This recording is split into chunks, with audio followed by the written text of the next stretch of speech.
தாவைக்க ஆட்சியின் அவல நிலை. அதே டெய்லர், அதே வாடகை. அண்ணாமலை பற்ற வைத்த நெருப்பு. தமிழக அரசு கேபிள் ஒளிபரப்பிலிருந்து Polimer news, news 24x7, Tamil Janam ஆகிய சேனல் நீக்கப்பட்டதாக எழுந்த சர்ச்சை குறித்து கருத்து தெரிவித்திருந்த அண்ணாமலை, அரசு கேபிள் நிறுவனம் செட்டாப் பாக்ஸ் நிறுவனத்திற்கு வைத்திருக்கும் நிலுவைத் தொகை காரணமாக மேற்கண்ட 3 சேனல்கள் ஒளிபரப்பு நிறுத்தப்பட்டுள்ளதாக காரணம் கூறப்படுகிறது.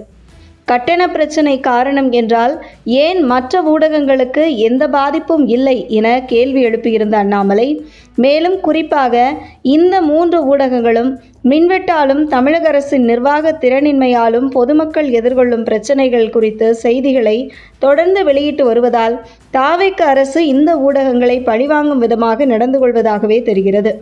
ஜனநாயகத்தில் செய்திகளை தடை செய்வது தீர்வு அல்ல. இது மிகவும் தவறான போக்கு. உடனடியாக இந்த செய்தி ஊடகங்களை அரசு கேபிள் நிறுவனத்தில் வெளியிட வேண்டும் என்று தாவைக்க அரசை அண்ணாமலை வலியுறுத்தியிருந்தார். அண்ணாமலையை தொடர்ந்து மற்ற அரசியல் தலைவர்களும் 3 முக்கிய சேனல் நீக்கப்பட்டது தொடர்பாக குரல் கொடுத்தனர். இதனைத் தொடர்ந்து தமிழ்நாடு அரசின் தகவல் சரிபார்ப்பகத்தின் அதிகாரப்பூர்வ பக்கத்தில் இதற்கு ஒரு விளக்கம் கொடுக்கப்பட்டது. அதில் தமிழ்நாடு அரசு கேபிள் டிவி நிறுவன ஒலிபரப்பில் பாலிமர் செய்திகள், நியூஸ் தமிழ் 24x7 மற்றும் தமிழ் ஜனம் செய்திகள் என்ற 3 செய்திகள் சேனல்கள் நீக்கப்பட்டுள்ளன என்ற செய்தி தவறானது. சம்பந்தப்பட்ட 3 சேனல்களை தொழில்நுட்ப பிரச்சனைகள் காரணத்தால் தற்காலிகமாக சில செட்டாப் பாக்ஸுகளில் மட்டும் ஒளிபரப்பு செய்ய இயலவில்லை. இது தொடர்பாக சம்பந்தப்பட்ட தொலைக்காட்சி சேனல்களுக்கு தகவல் தெரிவிக்கப்பட்டுள்ளது. இதனை சரி செய்வதற்கு ஒப்பந்தம் செய்யப்பட்ட நிறுவனம் மூலமாக முழு வீச்சில் பணிகள் மேற்கொள்ளப்பட்டு வருகின்றன. செட்டாப் பாக்ஸ் நிறுவனத்திற்கு வைத்திருக்கும் நிலுவைத் தொகை காரணமாக ஒளிபரப்பு தடை ஏற்பட்டுள்ளது என்பது தவறான தகவலாகும்.